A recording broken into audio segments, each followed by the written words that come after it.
আসসালামু আলাইকুম। রেশমা রান্নাবান্না ভিলেজ ফুড আবার নতুন রেসিপি নিয়ে আপনাদের সামনে চলে এলাম। আজকে আমি বানাবো বাটি কেক। দেখুন ময়দা নিয়ে নিয়েছি।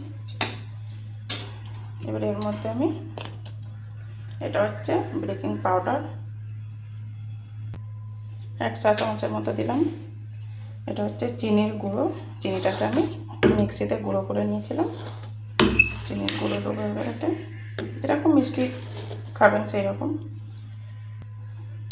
এর মধ্যে একটা আমি ডিমকে ফাটিয়ে দেবো।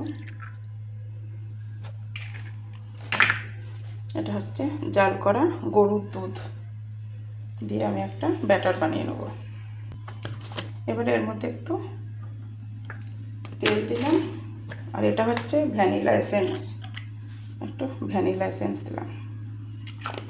এটা ভালো করে ফেটিয়ে নেবো। এখন বানিয়ে নিয়েছি, এ থেকে আমি কিছুটা এতে চিনি নিয়ে নেবো।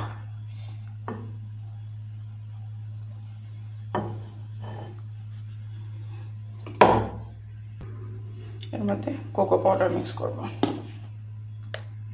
দেখুন 3টে বাটি নিয়ে নিয়েছি, আর 3টে বাটির মধ্যে আমি এরকম কাগজ ছোটো ছোটো করে কেটে নিয়েছি মাপের। দেখুন ব্যাটারগুলো আমি দিয়ে নিয়েছি, ওর ওপর থেকে আমি এই ব্যাটারটা একটু করে দিয়ে দেবো।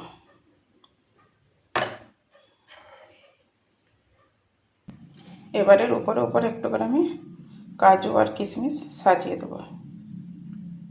একটা করে কাজু, একটা করে কিশমিশ দিয়ে সাজিয়ে দেবো। দেখুন সাজিয়ে নিয়েছি। এবার এটা আমি কড়াটায় বসিয়ে দেবো। দেখুন কড়াতে একটা স্ট্যান্ড বসিয়ে দিয়েছিলাম। এবার আমি এইটা বসিয়ে দেবো, দিয়ে ঢাকা দিয়ে দেবো। দেখুন কেকগুলো হয়ে গেছে।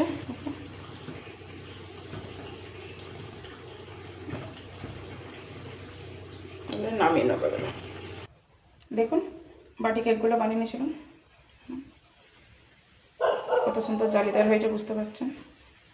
আর একই ব্যাটার দিয়ে আমি এই কেকটাও বানিয়েছিলাম।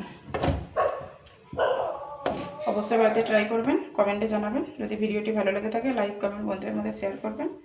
যদি আমার চ্যানেলে নতুন হয়ে থাকেন চ্যানেলটাকে সাবস্ক্রাইব করবেন, ফেসবুকে ফলো করবেন। নতুন নতুন নোটিফিকেশান আপনাদের কাছে পৌঁছে যাবে। আল্লাহ হাফেজ।